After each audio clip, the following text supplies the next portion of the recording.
One of the questions that so many people ask is, how do we start the year well? And there's a good reason for this, because of course when we are starting the year, it feels like the beginning of something new, and we of course have so much hope for it turning out well. But with that hope comes also on the back of it a little bit of pressure and maybe a little bit of anxiety about what if it doesn't turn out that way. And so using some of the tools that I've developed, I would like to give you 5 tips about how to do that well.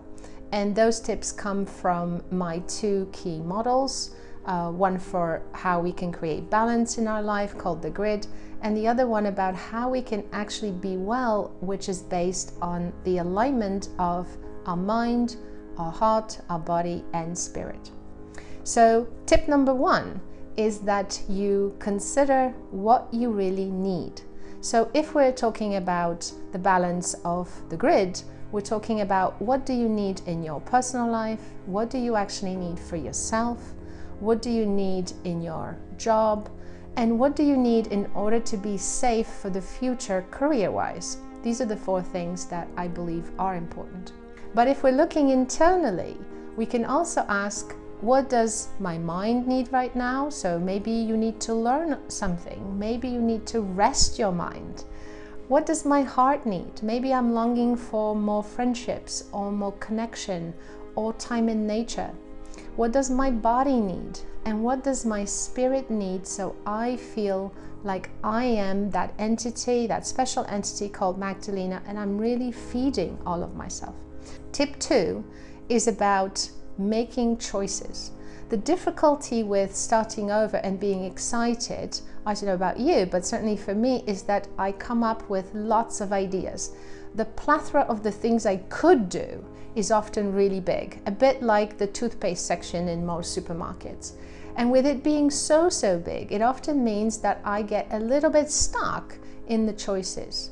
So tip 2 is to not worry so much about what you choose, but to just go and choose it so that you can go do.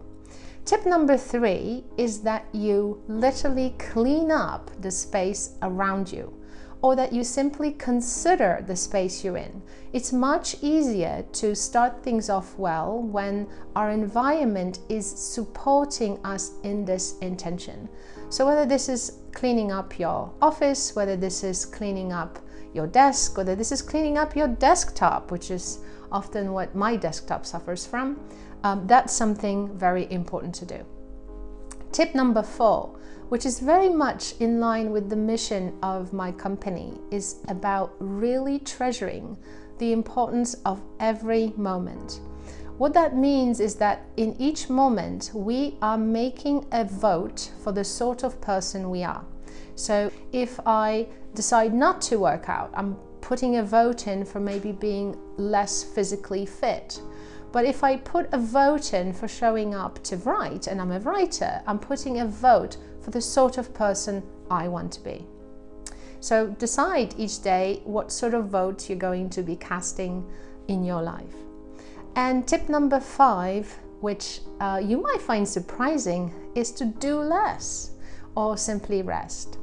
We know from all sorts of different research that rest is incredibly necessary and very restorative. If you think for a minute about what winter is, it's a way to actually recover so that we can grow again in the spring. And rest is key to that. So I wish you clarity, balance, rest, and some great votes for the sort of person you want to be. I know you can do it.